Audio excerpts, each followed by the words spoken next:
Well, welcome everybody. Happy Tuesday. Happy December. It's been a year. We're almost at the end of it. One last month of 2020. Welcome to Leading with Empathy and Allyship. This is a live event and podcast series, and I'm your host, Melinda Briana Epler, the founder and CEO of Change Catalyst. At Change Catalyst, we build inclusive innovation through training, consulting, and events. So in the series, we go deep, we get real, we build empathy, and we explore tangible, actionable steps we can all take to be better allies and better advocates for each other. Today, we're speaking with Kat Gordon, CEO of the 3% Movement, and we're going to dive into her work in the advertising industry and the future of belonging. Kat, welcome. Thank you. I'm so glad to be here. Yeah, glad to have you. I'm just going to go through a few logistics and then we'll dive in. So we have Kalina on screen, ASL interpreter. Our interpreters are sponsored by Interpreter Now, which is a deaf phone company. They're awesome. This is also being live captioned by Maggie at White Coat Captioning. And if you want to turn on captioning, go to the bottom of your screen. You'll see closed caption, and there you can add the subtitles. You can make them different sizes, etc. Our team, Renzo, Sally, Antonia, and Juliet, among other things, are monitoring the chat and the Q&A. Please engage with us. Let us know, let Kat and I know your aha moments, what you're learning, what you're thinking during our conversation, and then we'll leave time for a Q&A at the end. So use your Q&A function down at the bottom of your screen for specific questions. All right. So let's dive in, and hello to everyone who's introduced yourself. Stephanie, Janet, Lisa. Awesome, good to see you all. And please feel free to continue to introduce yourselves as you join. So let's dive in, Kat. Can you tell us a little bit about your story and how you came to do the work that you do? Yeah, sure. So my background is in advertising. What's useful is a lot of people have seen the series Mad Men, which is a helpful kind of fictionalized version of the world from which I come. And so the job that I have done historically, being a creative director, is the Don Draper job. And sadly, things had not changed as much as they should have since the 1950s in terms of who's doing that job, who's leading creative departments inside ad agencies. And so I got really tired of being often the only woman in the room and really seeing a lot of white faces and a lot of young faces, and knowing how multicultural the buying audience is and that it's largely driven by women, consumer buying decisions. I decided to stop being a creative director and start being kind of an agent of change inside my industry. And that happened about 10 years ago. The 3% Movement, which I started, refers to how many creative directors were women at the time that 3% launched. So I was only, out of 100 creative directors, only 3 were women, which is shocking. I see you, shaking your head. It kind of defies understanding. And so through a really long and sustained campaign of education and community building and workshops and research, we have really turned the industry around, and currently 29% of creative directors are women. So wow. It matters because advertising, as much as people might say they don't notice it or they're not really swayed by it, it is the most pervasive media we consume and that our children consume. And so it's important that the depictions we see are inclusive of a lot of different types of people. So that's, the representation matters. Mm-hmm. Yeah, absolutely. The representation, the stories that we tell, who tells those stories. Yeah. So can you dive into a little bit, can you go deeper into what the 3% Movement is and what you do to make change happen? Yeah, absolutely. So there's a phrase that my friend Cindy Gallup, I don't know if she coined it or she just introduced me to it, but I'm fond of it, which is communication through demonstration. And I don't know how I intuited that was what was needed to solve for this particular problem, but rather than trying to teach people or convince people or somehow set out to change people's minds about why diversity matters. We just showcased diversity in all of its glory at all of our events, and we've had events all over the world, and let people draw their own conclusions. And the conclusions are, this is the best event I've been to. This is the most, interesting conversation I've heard on stage. This is a very creative way to bring to life this particular subject matter. And a lot of that was driven by the viewpoints represented, and that it wasn't all the same old cast of characters that you're used to seeing at industry conferences. And so that became a very potent form of waking people up to how much they prefer to reside in a world where a lot of different viewpoints are shared. So in addition to our events where we showcase incredible diverse talent, we also do workshops inside companies, especially creative companies, to really amplify and support that relationship between diversity and creativity. So we teach creativity bias trainings, which has to do with people that are looking to scout for new talent for all sorts of creative roles, and helping them realize where they might be missing a whole group of talent, or might be jumping to conclusions about particular candidates too soon. And that's something that not a lot of people are talking about. And so 3% is always at that intersection of innovation and creativity and diversity. You hear a lot about diversity in terms of business performance, and that is absolutely true. We also take the tactic of the amazing magical things that happen in the idea collision of a lot of different types of people working side by side. Awesome. So a few years ago, you released a kind of groundbreaking study called The Elephant on Madison Avenue, which was a research study on sexism. If y'all haven't seen it, it's a research study on sexism and gender bias in the advertising advertising industry. And I just want to read a few stats from that, and then maybe we can talk a little bit about them. So 54% of women reported being subjected to unwanted sexual advances, many repeatedly from a colleague or superior, sometimes from clients. And that's, I think, something that we don't talk about very much, is the client factor, and how hard it is to stop that when we don't have the processes internally to do that in the same way. The majority of women didn't take action on this unwanted sexual advances. They were afraid it would negatively impact their career or wouldn't make a difference. 91% of women experienced demeaning comments from colleagues, often very frequently. They're excluded from important business meetings, promotions, leadership positions, unfair pay, unfairly asked to perform admin or low-level tasks. And then there are intersectional exclusions for women of color, lesbians, and other women with marginalized identities. And of course, there is the motherhood penalty and the fatherhood boost, actually, that happens as a result as well. So do you want to talk a little bit about that research and how that has, what is the importance of research in creating change? How has it helped? Thank you for that question, because I think I'm one of the only creative directors that started her career as a market researcher. It's a very unusual trajectory. So as a result, I believe that research can often open minds, and then the creative expression of it can be persuasive. And that study we did, The Elephant on Madison Avenue, if you go to that URL, the full study is there, and you can download it and really look at some of the stats that you shared. And I think what's important about research, it's twofold. One, when we released that research, I don't think a single woman I know was surprised by the results. And I think every man that I know was shocked.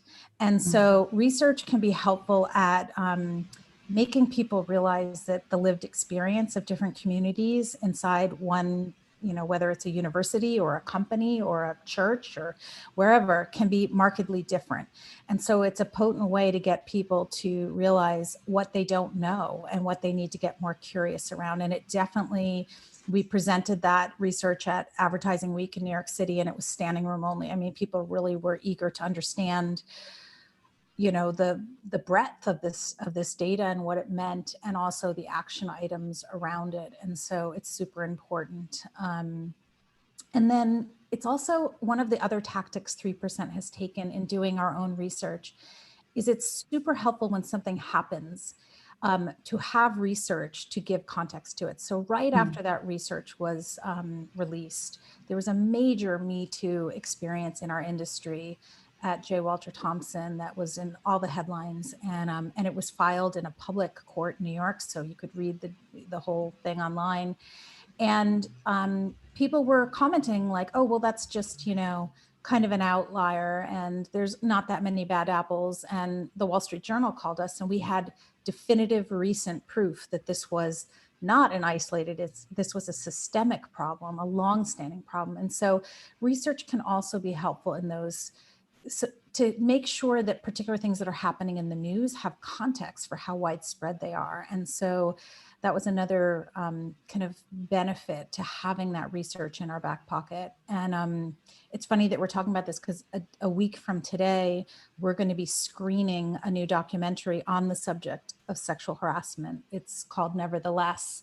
And then we're having a panel discussion with Tarana Burke, the founder of Me Too, and Sarah Moshman, the director of the film. And so I hope some of your listeners will join us for that, because it's a very provocative film about how many women's careers are sidelined at every single, from restaurant workers to CEOs. It just really impacts and impedes women's advancement, and we have to address it.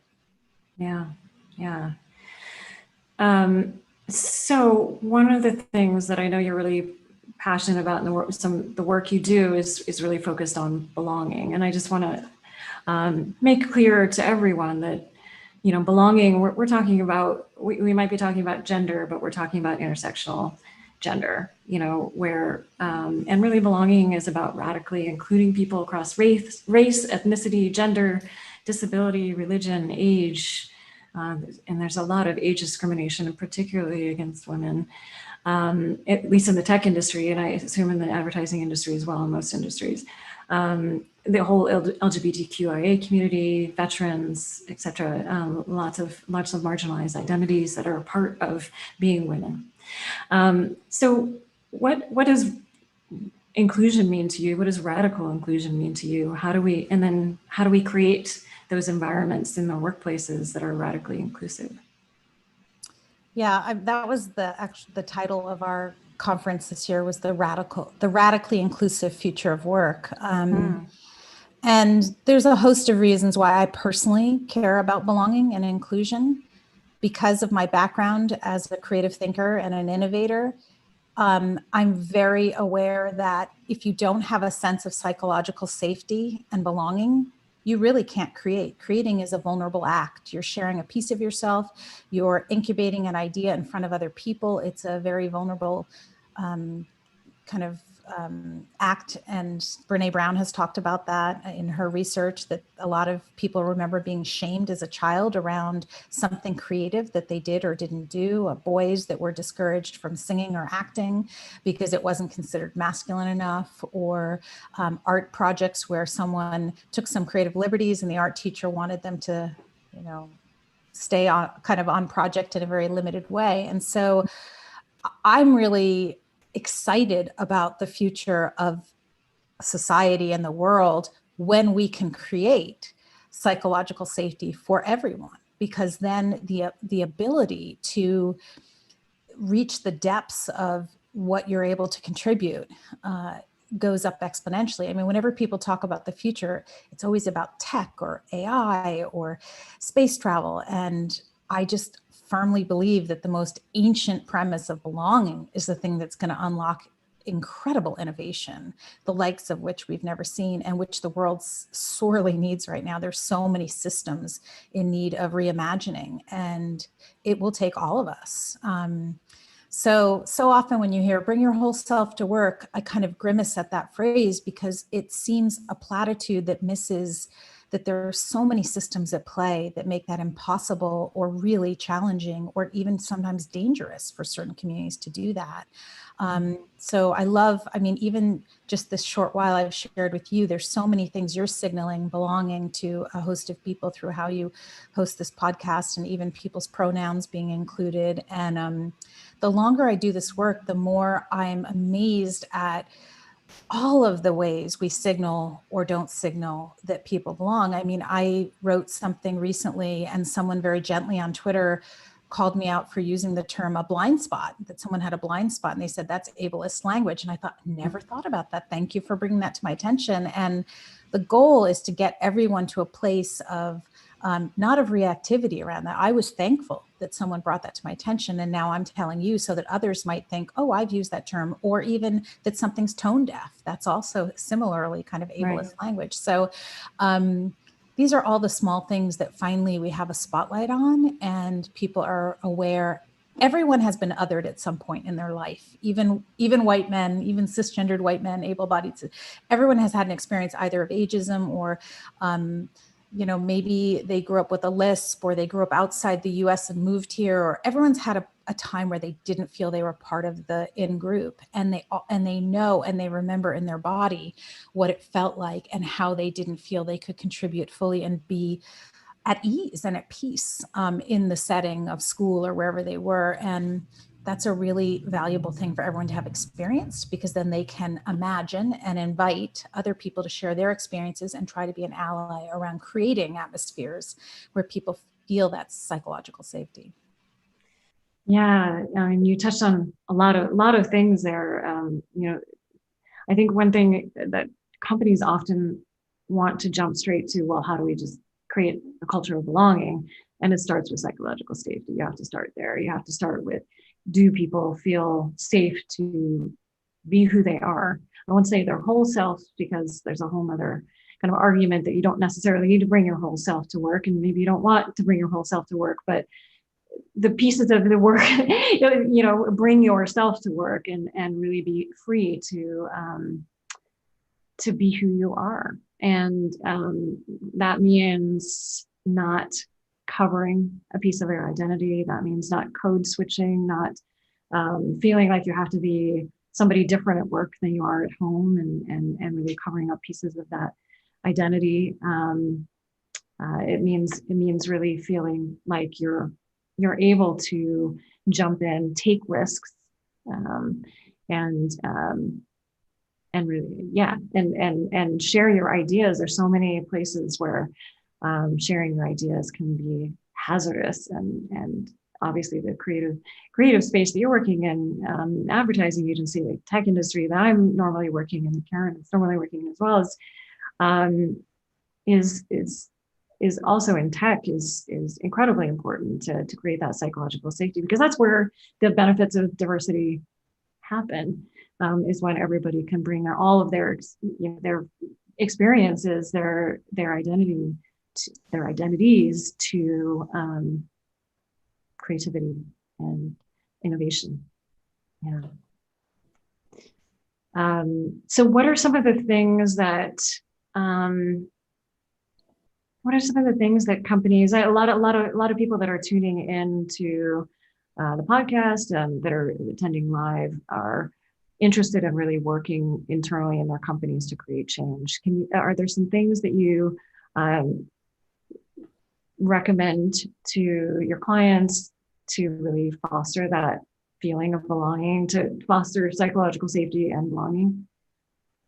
Yeah, I mean, I think it's kind of a byproduct of a larger company culture. It's not something you can kind of add in and layer in like in a solitary ingredient.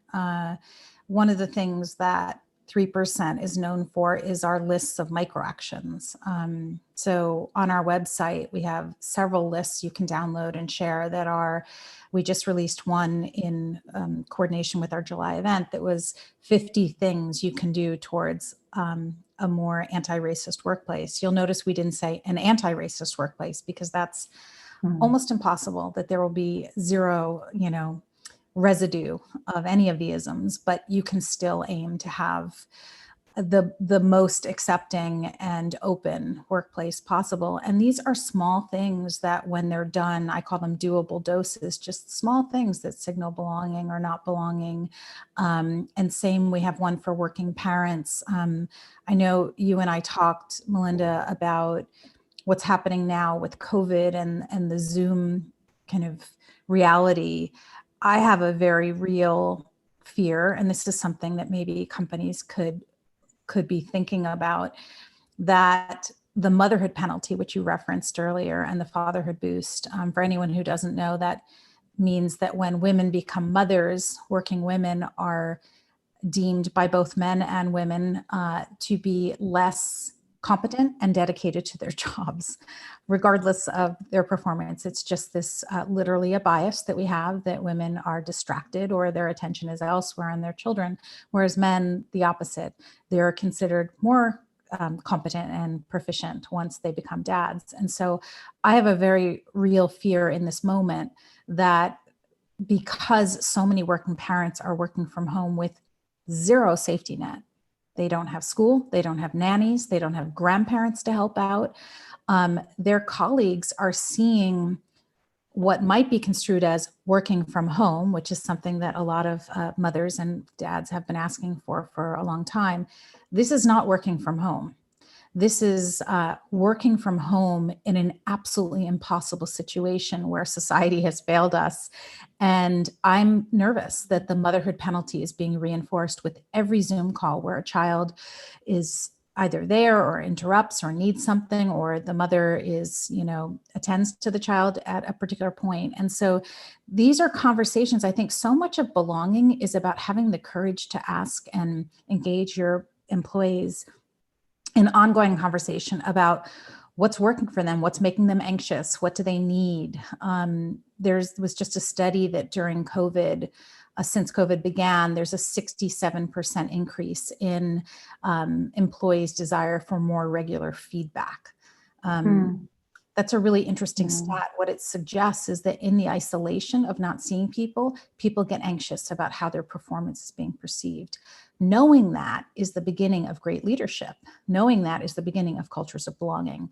That's something as small as a CEO or a company president saying, you might be feeling this, and here's how we're going to address it. And I want to lead with relief and tell you that we're going to implement such and such.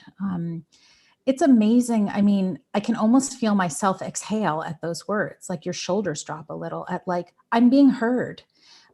People are paying attention. People understand this isn't business as usual. I almost feel like this year, more than any other in my professional career, has required leaders to be far more fluid in how they're addressing all sorts of programs and policies. I put something on LinkedIn recently that got a lot of traction. I wrote, future planning is out. Future proofing is laughable. What this moment needs is future playing, which is playing out potential eventualities and having a plan for all of them. And that level of kind of agility, just emotional and mental agility. I don't think a lot of leaders are practiced at that, but this is a great opportunity in real time to get practiced at it. So these are all small things that signal belonging. It's listening. It's without judgment, by the way, making it a safe place for people to share their realities, for people to say, for leaders to say, I don't know, to help us think about what would support for me look like. What a powerful thing for a CEO to say. What would support for me look like? I say that to my team at times where I can tell they need something from me. I'm not sure what it is. And I don't just assume that I know. I ask. Yeah. I'm just going to share Mary Jane in the chat says, I had the motherhood penalty when raising VC funds. One guy said to me, who was an investor, I don't know how you do it all being a mom. I dug deeper and learned he had always had a stay-at-home wife who did all of his kids stuff. So I challenged him and he simply said, well, I could never do what you're doing. Yeah. I'm sorry that happened to you, Mary Jane. And it happens sadly too. I mean, at least the guy spoke up and you knew that's what you're up against. It's so often, I think people are making assessments of us that they don't say out loud. So we can't even question them or offer another perspective. Yeah. Yeah. Thanks for sharing, Mary Jane. So how does power play a role in belonging? Power structures. Yeah. About this a little bit in a call earlier, and just kind of thinking through, how do we, yeah. Do you have any thoughts there? Yeah, that's such a excellent question. It invites a lot of different introspection. I read something recently about how one of the best things about being any marginalized group, and you don't often hear about the upside of being underrepresented, is that you need other people and you learn how to cooperate and ask for help and support one another. And often the groups that are in, like in my case in advertising, when I talked about that 3%, the men that were running advertising, and this is not an indictment of individuals, they were a bit clueless about the lived reality of most of the people around them that weren't looking like themselves. And so I think power can blind people at times from the reality of others. And so it's so important, again, to be having open communication, again, safe mechanisms for feedback, or else you really do, fall in danger of thinking the reality of people inside your team, and you don't. Your own reality that gets mirrored back to you by others that look like you. So it was the first time where I understood through that story that there's actually an advantage. I mean, it might not show up in your paycheck, so I don't want to minimize the real struggles of marginalized groups, but learning how to be in community with others and how to make others feel belong and how to help others and how to listen is a superpower. And I think modern leadership is finally cluing into that. We had an amazing speaker at our conference named Dr. Mark Brackett, whose new book, Permission to Feel, is a must read. It's all about how emotional intelligence as a leader is the absolute necessary skill that sets you apart from, the old command and control doesn't work, especially for the younger employees entering the workforce. They're not motivated that way. They have a very different, sense of where they get their value in work, and they want to be in community with their coworkers. And so it's a very, very interesting time for leadership and what modern leadership is shaping up to look like. Yeah, absolutely. And I think part of allyship too is knowing what power you can give, what power you can cede or lend, and really how to rethink power structures to part of exclusion also, I think, has and what Mary Jean, I hope you're okay with me. Let me know if you're not okay with me talking about your story, Mary Jean. But I think one of the things that is in that, thank you, it is okay, she says. One of the things in that is that power structure, and that with microaggressions, with some of the micro exclusions, there is a taking away of somebody's power, and I think that is a really important point when we recognize that we have misstepped, that we recognize that power dynamic, and we change it, whatever that means. And in this VC example, he clearly did not. But I do think that is an important step of allyship, is really recognizing that power imbalance that can happen and work to correct it. Yeah, and I think, I don't want to speak for Mary Jane or anyone that's had a moment like that, but it's like someone throws invisible paint on you. You just, in that moment, you become stripped of so much of your professional identity and value, and, involuntarily and without cause. And it's so destructive. And I think, you shared some of the statistics from our Elephant on Madison Avenue. I felt the saddest thing in that research were the microaggressions that weren't sexual, they were diminishing. They were subtle, actions, words, deeds that said that you were not valued or overlooked. And how that happens cumulatively, especially to women of color, it takes a toll. How could it not? And we have got to find a way to get people that are currently in power to understand that even if their intention was not to do that, the impact is very real, and that they need to be responsible for that. Yeah. Yeah.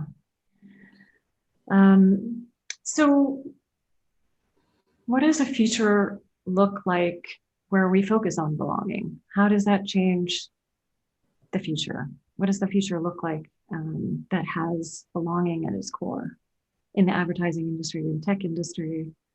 Yeah, I mean, that's such a big question. And if I had to boil it down to one thing, and this is the question I ask every company we consult with to ask, is who is centered and who is an afterthought?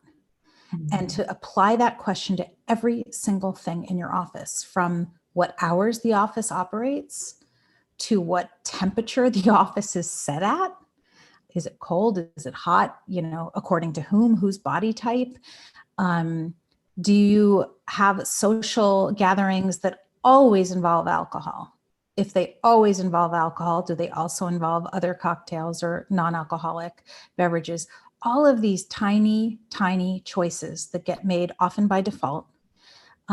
What holidays do you take off as a company? What is a paid holiday?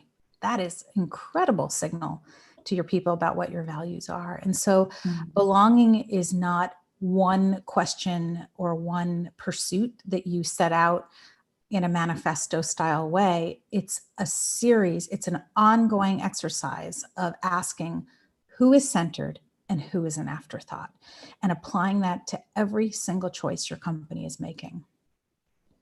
Yeah, absolutely. And when we do that, what happens? Have you ever been in a culture where everyone truly felt they belong? What does that feel like? Yeah, I mean, I think it's important to acknowledge that we're humans and we're social mammals, and being human is incredibly messy work. And part of being an ally, I believe, is being okay with that, is kind of normalizing. I feel like so much of my job is telling CEOs to keep the path. This is not a silver bullet. Tech loves, results that are fast and, talking back to shareholders quickly. And this is very different kinds of work. And so when you say, what does it look like? What does it feel like? I think that can change day to day. But what I think it feels like is that question about who is centered and who's an afterthought is that no one feels like an afterthought. That's what I think ultimately is the end goal. You might occasionally mess up, and you own it, and you apologize, and you do better. But you don't give up. I mean, there's a story I've told multiple times about a CEO that I had dinner with in New York, and he was telling me about these courageous conversations they had hosted inside his agency, mostly around race. And it sounded really meaningful, and it sounded like it was done very, very well.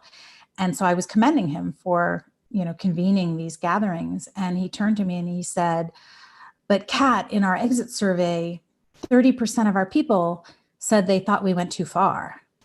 And I said, I think that's exactly where you want to be. 30% of people feeling a little uncomfortable in a courageous conversation. That sounds statistically right where you want to be. And it's, again, just normalizing that the work of creating cultures of belonging is not a perfect science. And people are going to feel pushed out of their comfort zone, and that's okay. In fact, that's needed. So yeah, Yeah. that's the Yeah, future. absolutely. Yeah. Yeah. Yeah, Andrew in the chat makes a good point that great leaders drive their own culture rather than a pre-existing culture, and that emotional intelligence also includes community awareness and cultural awareness, I would say, as well. Those are key pieces. I think I I work with when I work with my clients to talk about emotional intelligence and cultural intelligence, and the two together are really important. Knowing yourself and also having a good cultural intelligence of the people around you, the people that work with you. But, I'm so glad you talked about the importance of knowing yourself, because we've been talking a lot about awareness of others. And the beauty, I thought, in Dr. Mark Brackett's book was about the importance of self-regulation and self-recognition. He has a whole tool that helps you just even know what's happening in your own body with certain emotions. And when you are the status quo, whatever that status quo is in a particular industry, you are grossly unpracticed at doing that, because the world is mirroring back to you, the status quo. It's kind of this bizarre, hall of mirrors where everything just reflects one another. And I think it's so wonderful to see, especially groups of men, like at the Better Man Conference and other convenings like that, realizing how much they need to get more in touch with their own emotionality, and so that they can help regulate it, and not in a way where you're tamping it down, but you actually have coping strategies if you're in fear or anger, to just kind of make peace with it and move through it instead of stuff it. So I think a huge part of allyship is learning self-awareness and doing that inquiry around what am I feeling and how am I expressing it, and learning coping skills, meditation and breathing and things like that. Yeah, and I think one more thing I would add to that is that internal investigation when you're resistant to something, or you have your first reaction is defensiveness. Yes. Because that happens so much in diversity, equity, and inclusion work, is that we hear something, we hear somebody's experience, we hear an idea, and we resist, and we may even say something that we regret in the future, because we haven't done that internal investigation to figure out why we're resisting. I will say that when I first started to hear about privilege, and that was one thing that I really resisted. I worked hard, and I actually dedicated my life to creating change. And why are people telling me I have too much privilege or whatever? And I had to really do some internal investigation to realize, yes, I worked hard, and I have privilege that other people don't have. And so we do have that's internal investigation for sure. It's about fear and getting through the discomfort, and also I think that getting through the resistance, internal resistance as well. Because if we don't do that, the danger is of gaslighting, is telling people that you don't believe their stories and their experiences, and that can be incredibly dangerous, traumatic, painful, and shut somebody down in terms of their work, in terms of their career. Yeah, absolutely. Yeah.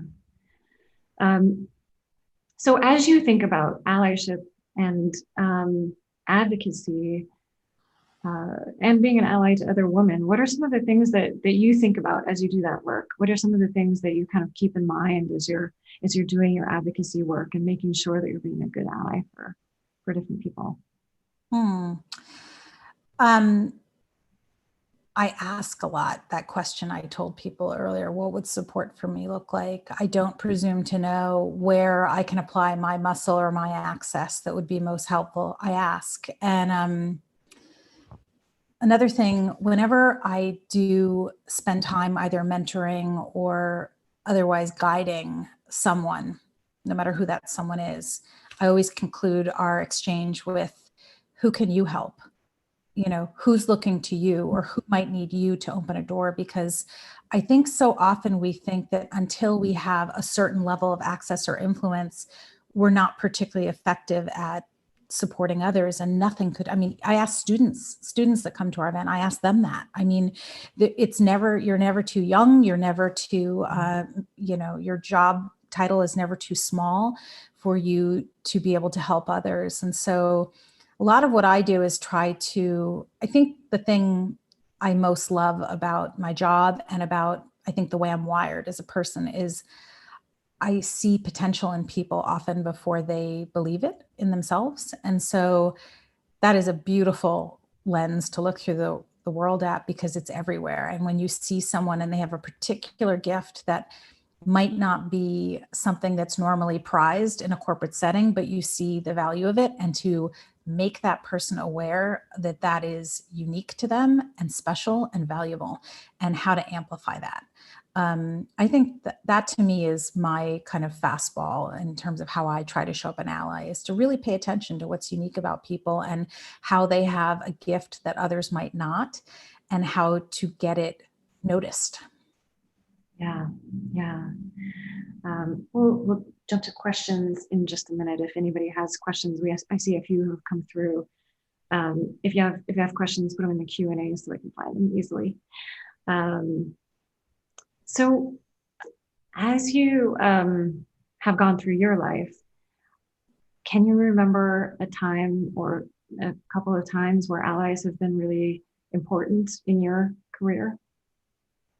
Oh, absolutely. I feel like the 3% movement is a case study of that. When I had the idea to start to have a conference, this is back in like 2010.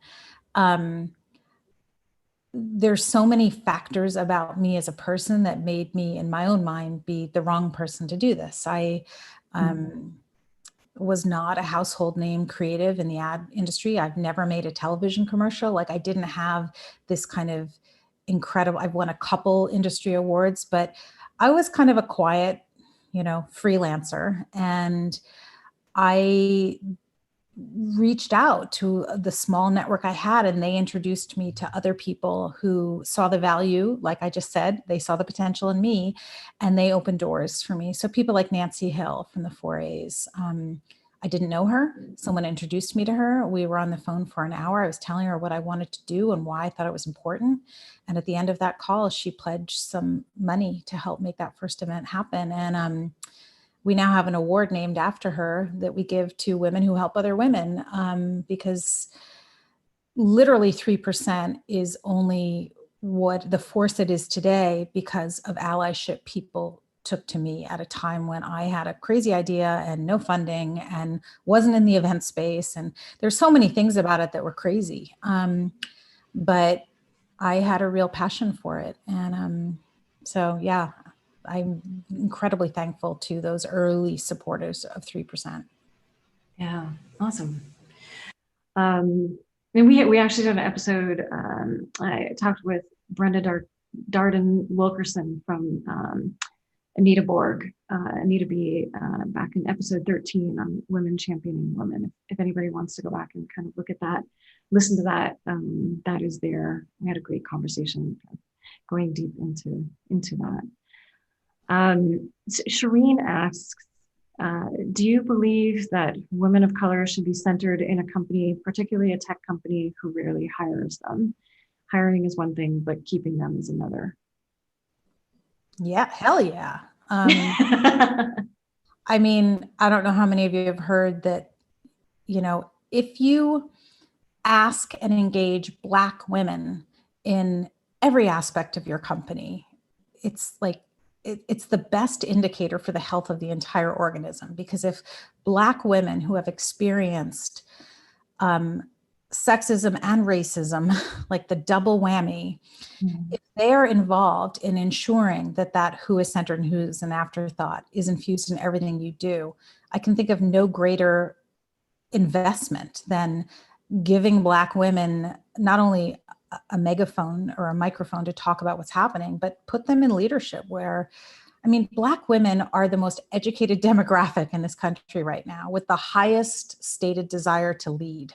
It's the most incredible talent pool that I can't believe we have to even think about whether or not they should be centered. It's of course.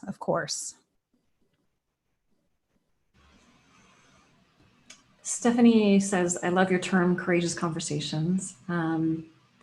How do we encourage managers, leaders, et cetera, to have uncomfortable conversations with their staff? How do we ensure employees feel comfortable being honest in these conversations? That's that psychological safety piece of it. Yeah, first of all, that term is Glenn Singleton's term. He's a diversity inclusion leader who I really admire. And often I find that what's needed, it's so funny, you know, I was talking earlier when you asked about 3%, I talked about the different trainings we have and the different workshops we have. Often when we get inside companies with those trainings, we get through maybe a third of our content. And then I realize the rest of the day is spent just convening a safe conversation.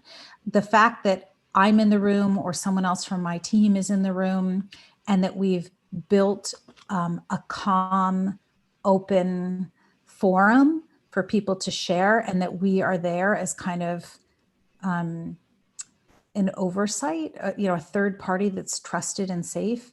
That's how safe conversation, brave conversations happen. Is often you have to bring in someone from outside that sets the table for what's going to happen. And it's all about rookie questions being welcome. It's all about, this is the place where if there's something like when you shared earlier that the word privilege was so off-putting to you, that's exactly the kind of conversation you could have. Like, let's talk about that. Not from a place of, have you ever heard the expression, get curious instead of furious? Like, if something agitates you, get curious. Become an emotion scientist is what Mark Brackett calls, not an emotion judge. Like, okay, what's happening? Wow, this is interesting. Something about this is triggering for me. So I would encourage your leadership wherever you work to be open to bringing someone in from the outside who can first earn trust with the leadership. You don't go in and host that right off the bat. You have some, you know, pre-calls and Zoom meetings with the leadership to get to know what's going on there, and you know, where are systems breaking down, and which group might feel most vulnerable in this gathering, and how can we safely either invite them or give them a mechanism to give feedback semi-anonymously if that's what's needed. But the worst thing to do is nothing. I mean, you are guaranteed to signal that belonging doesn't matter if you do nothing. Yeah.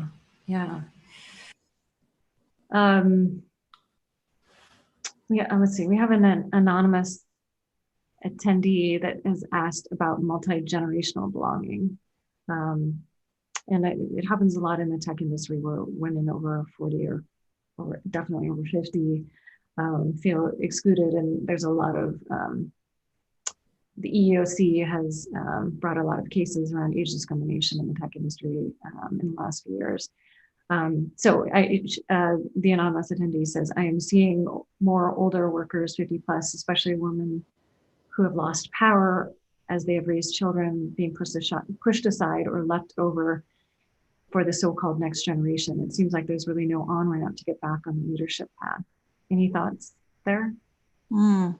Yeah, actually, our July conference, I talked about how it was called the Radically Inclusive Future of Work. We broke it down into 4 pillars that represent the future of work, one of which was multi-generational workforces. So I'm grateful for this question. And AARP had a hand in some of our content creation there. This is the first time in history that 5 generations have been in the workplace working side by side. And the question is absolutely right that there is, by the way, ageism also happens to young people that are written off as not able to make real contributions right out of the gate, which nothing could be farther from the truth. And, you know, I'm in my 50s and definitely sense that, like, at times I can even feel that too. Like, am I irrelevant, or how am I staying current? And it's interesting. I wrote a piece on LinkedIn shortly after COVID began that I would love for your watchers, viewers, listeners to go check out. It was something that happened for me viscerally, and I decided to write about it. And what it was when the Queen of England was featured on BBC. And I don't know if any of you saw that. It was a very short 4 minutes. She was in her bright green dress with her little brooch, and she was talking about this moment of world unity and what's needed and how hard it is. And she said, "We will see better days. We will be together again." And I absolutely sobbed when I watched her on the television, and it made me realize that I was starving for my grandmother and her, like, these women or men who have lived. Think about what the Queen of England has witnessed in her life, all of the world events that she has had a front row seat to.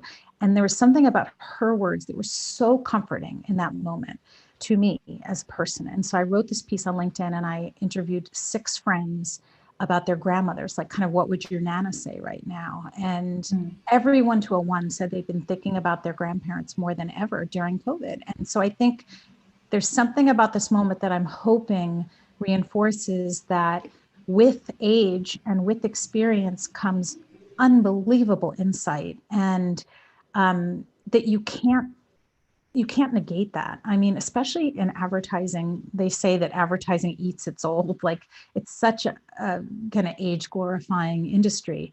But if you think about the job we do, that we're trying to make connections to consumers on a host of different life stages, it's kind of helpful to have some years under your belt and to have maybe, have some battle scars from, maybe you've been fired, maybe you've lost a child, had a miscarriage, maybe you've faced cancer. I mean, there's so many realities that if you've lived through, it's just like your toolbox of kind of human connection and human understanding is vast. And so I feel the pain of older employees, and I think it's important we talk about how old we are. Like, I don't try to appear younger than I am. I don't, hide when I graduated from college. I talk about the fact that I'm turning 55 in January, and I'm starting to realize that I love getting older, and I love, and we need to see, again, back to media representation, why 3% matters.